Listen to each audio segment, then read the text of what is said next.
Okay, I've undone all those bolts, and I sort of loosened it earlier, so and you can see in there the crankshaft. Just rotate it slowly.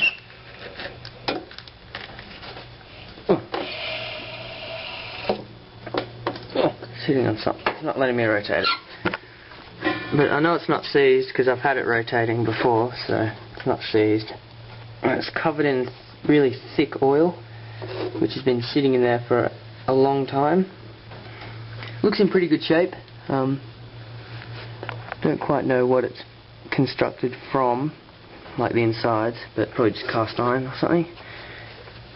So it looks very good condition for its age. Okay, I've loosened these screws.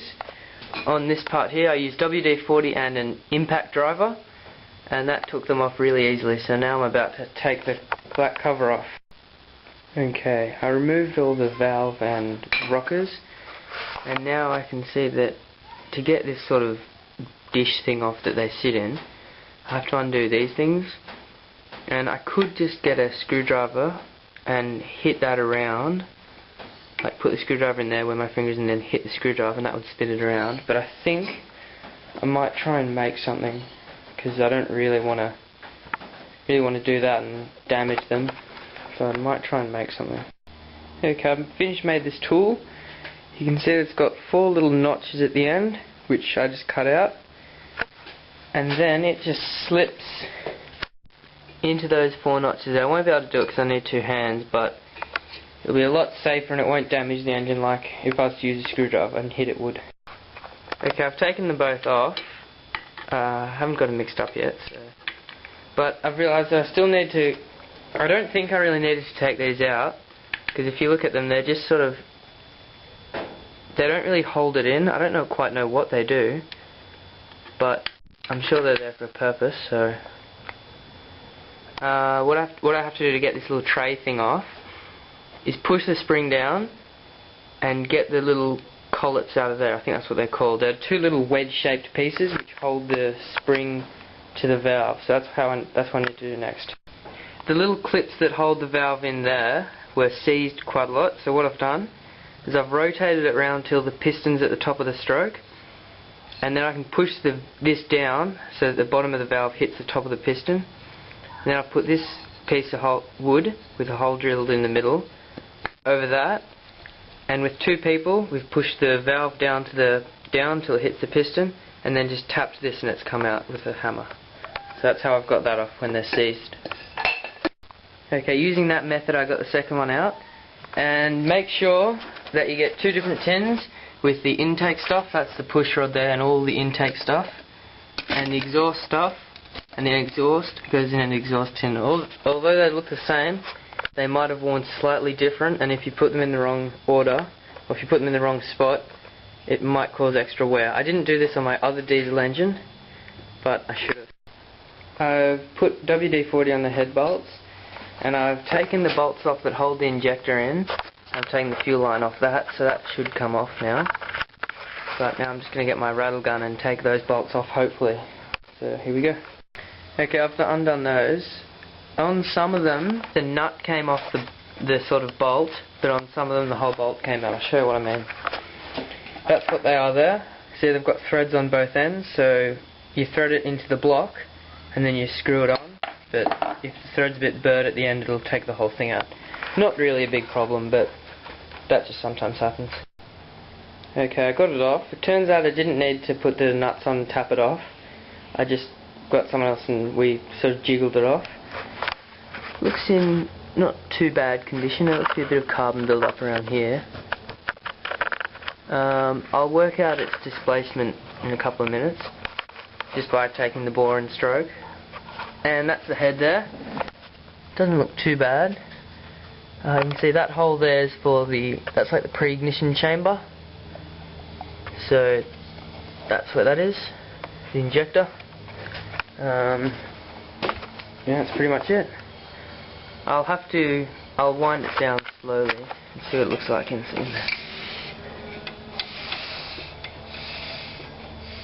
Okay, so that's it there. The board doesn't look too bad actually. I can't see any big scratches on it. Yeah, that's it. I'll work out its displacement now. Okay, by measuring its bore and stroke, I worked out, by using pretty simple maths, just working out the volume of the cylinder, that its displacement is 452 cc's. That's how big it is, 452. Pretty big. You can see that stroke is huge. I can see there's bits of grit on the side, so I don't want to spin it up and down too much. So, don't know what I'll do now. Okay, now I'm starting to really take parts off it. I've got like the valve stems off, I think that's what they're called. I'm going to try and get this front cover off here now. I've loosened all these nuts, but I still can't quite get it off, but see what happens. Okay, I've got this cover off, and you probably can't see, but there's two sets of chains in there. Oh yeah. And this here's like the governor, so when those weights go out, it slows it down. The next thing to do will be undo all these bolts around here. I've undone them, but to try and get this piece off. This piece will be a bit more difficult because it's a bit bigger, but hopefully it'll come off. Okay, I've got that cover off. You can see that it's got a double chain for starting and timing. You can see that that gear there in there, that one, second one in, is twice as, well, this one here is twice as big as this one here. So that gives it its timing and starting. That's the starting gear there. You can see that it's sort of got this notch here, and it sort of corresponds to that there. So that's how you get the starting of it. See that flies out. I'm probably not going to take any of this off because it looks pretty complicated to put back on, but if I do need to I will, but hopefully I'll just get it clean. Okay, I've been trying to get off a couple of the pulleys and stuff, and I've got this off here. I had to get the propane torch out and heat up the nuts because they weren't coming out, but that's okay. There's a big heat sink behind it, like no heat at all went to the block. And that's the nut that holds on this flywheel. That is going to be a bitch to get off. I don't think I've got a socket big enough for that. I might, but I don't think so. So, I'll see what I've got. Hang on. That's my biggest one there. Look at that. Nowhere near it. And this is a 3/4 Whitworth. So it's sort of a different type to a because 3/4 is under an inch, and this is an inch here. So 3/4 width is different to, that's an inch there. This is 3/4. So I don't quite understand how it works, but all I know is I don't have one big enough. And I don't know if I could use a shifter spanner to get that off. I'll just measure this nut for you.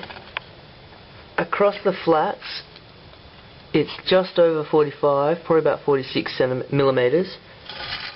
And corner to corner, or point to point, it is about 50. So that's the size thing I've got to get. I might try and get a big shifter spanner and maybe try that, but I don't know if that'll work.